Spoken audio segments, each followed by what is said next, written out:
जी वालेकुम सलाम। कैसी तबीयत आपकी? खैर है सर, ठीक ठाक, शुक्र। अच्छा सुल्तान बिल्ला साहब कि आप हमें ये पाकिस्तान फिल्म इंडस्ट्री के बारे में बताएं कि अब तो बारी स्टूडियो की रौनकें जो हैं वो रौनकें नहीं रहीं। बिल्कुल।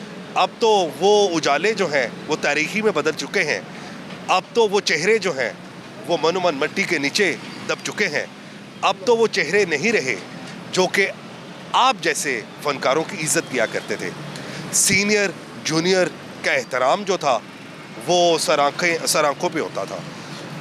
लेकिन क्या वजह है कि एक अरूज इस फिल्म इंडस्ट्री ने देखा और इस अरूज में लातादाद ऐसे फनकारों ने जन्म लिया जिन्होंने पूरी दुनिया में नाम रोशन किया।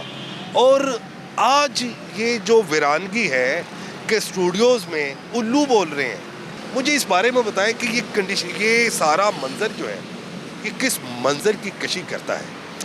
ਇਹ ਜਗ੍ਹਾ ਬਹੁਤ ਪਿਆਰੀ ਜਗ੍ਹਾ ਸੀ।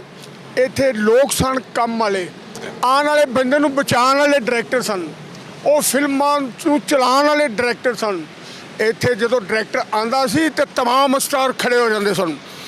ਹਦਾਇਤਕਾਰ ਅਨਵਰ ਕਮਾਲ ਪਾਸ਼ਾ ਸਾਹਿਬ, परवेज़ राना साहब, सुदीप भट्ट साहब, जान मोहम्मद जुमन साहब, वहीद डार साहब, ਇਹ ਲੋਕ ਆਉਂਦੇ ਸਨ ਤਾਂ ਦੁਨੀਆ ਖਲੋ ਜਾਂਦੀ ਸੀ ਕਿ ਯਾਰ ਕੋਈ ਡਾਇਰੈਕਟਰ ਆਇਆ।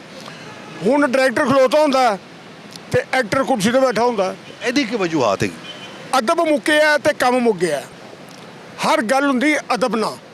ਇਹ ਉਹ ਜਗ੍ਹਾ ਸੀ ਜਿੱਥੇ ਨਾਂ ਵਿਕਦੇ ਨੇ, ਹੁਣ ਕੁਕੜਾਂ ਦੀ ਥਾਂ ਤੇ ਕਾਂ ਵਿਕਦੇ ਨੇ। ਜਿਵੇਂ ਕਹਿੰਦੇ ਨੇ ਸਿਆਣੇ, ਇੱਕ ਹੋਵੇ ਕਮਲਾ ਤੇ ਸਮਝਾਵੇ ਵਿਹੜਾ, ਵਿਹੜਾ ਹੋਵੇ ਕਮਲਾ ਤੇ ਸਮਝਾਵੇ ਕਿਹੜਾ।